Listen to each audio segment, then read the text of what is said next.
ओम विंध्यवासिन्यै नमः।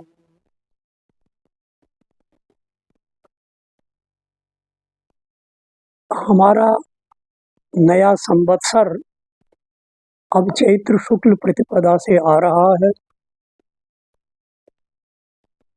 वह हमारा संवत्सर प्रारंभ और वासंतिक नवरात्र का भी प्रारंभ दिन है। इन नवरात्रों में हम लोग माता जी की पूजा किया करते हैं। माता जी के कई स्वरूपों में अलग अलग उनके नाम से पूजा होती है। आज मैं आपको माता विंध्यवासिनी के विषय में जो जानकारी है वह बता रहा हूँ।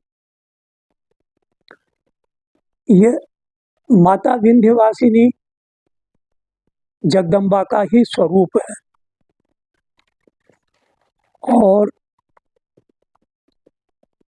इनके बारे में दुर्गा सप्तशती में मार्कंडेय जी ने अपने मार्कंडेय पुराण में कहा है कि वैवस्वतेन्द्रे प्राप्ते अष्टाविंशतिमे युगे शुंभो निशुंभश्चैवान्यः व्युत्पत्स्येते महासुरौ नंदगोप गृहे जाता यशोदा गर्भसंभवा ततस्तौ नाशयिष्यामि श्यामी विंध्याचल निवासिनी।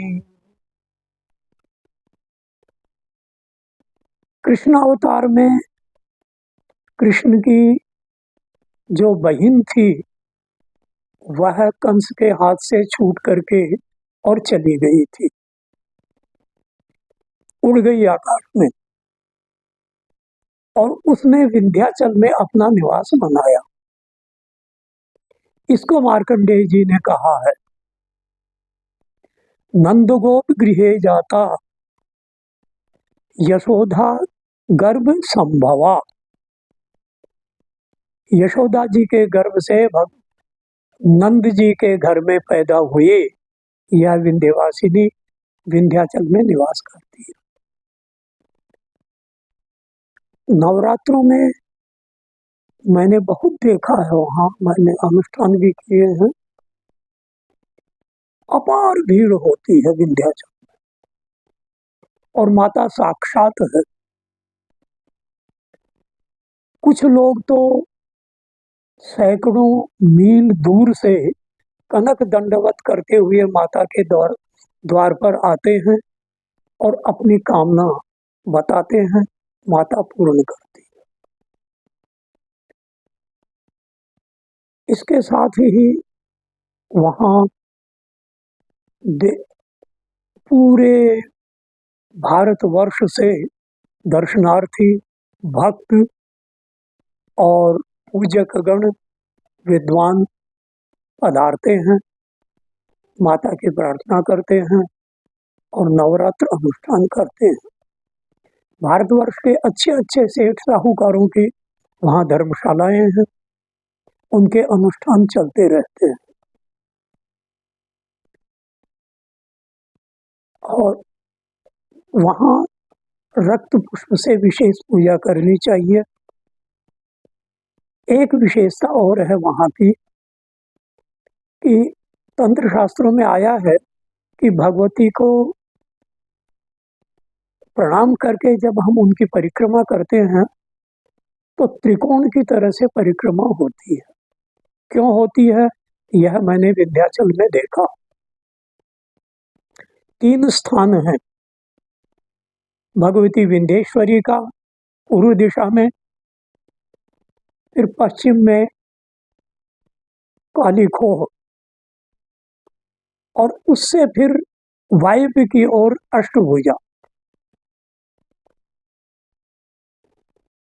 तो तंत्र में आया है कि पूर्व से चल करके पश्चिम में जाना, माता विंध्येश्वरी के दर्शन करके और फिर काली खोह में दर्शन करने जाना। काली खोह से दर्शन करके और ऊपर पहाड़ पर चढ़कर और एक तालाब आता है केसरिया कसेरा तालाब, उस कसेरा तालाब से उतर करके और अष्टभुजा मंदिर में आना, दर्शन करना और वहाँ से पुनः माता जी के दर्शन के लिए मंदिर में आना। यह एक परिक्रमा पूरी हुई। इसको त्रिकोण यात्रा भी कहते हैं विंध्याचल में। बहुत से लोग करते हैं, कामनाएं पूर्ण होती हैं। हमने भी की है और भगवती ने यथोचित फल दिया है। फल उतना ही देगी भगवती भी जितना हम लोगों के भाग्य में लिखा हुआ है। भाग्य से अधिक और समय से पहले कुछ भी नहीं मिलता। चाहे आप कितने ही ज्योतिषियों से पूछ लीजिए और कितने ही कर्मकांड अनुष्ठान करवा लीजिए, समय पर ही भाग्य जागृत होता है। सूर्योदय समय पर ही होगा। आपके हमारे कहने से आधी रात में अपने ग्राम में तो नहीं होगा। इसलिए भगवती की प्रार्थना करें, समय आने पर सबका कल्याण होता है। नवरात्र में भक्ति भाव से जैसा जो अपनी परंपरा से करता आया है, उस परंपरा का त्याग नहीं करना। किसी भी विद्वान के कहने से नई परंपरा नहीं लगानी, क्योंकि अपने बुजुर्गों ने जो परंपराएं चलाई हैं, ये किसी कारण से चली हुई हैं। उन परंपराओं का त्याग कभी करना नहीं चाहिए। ओम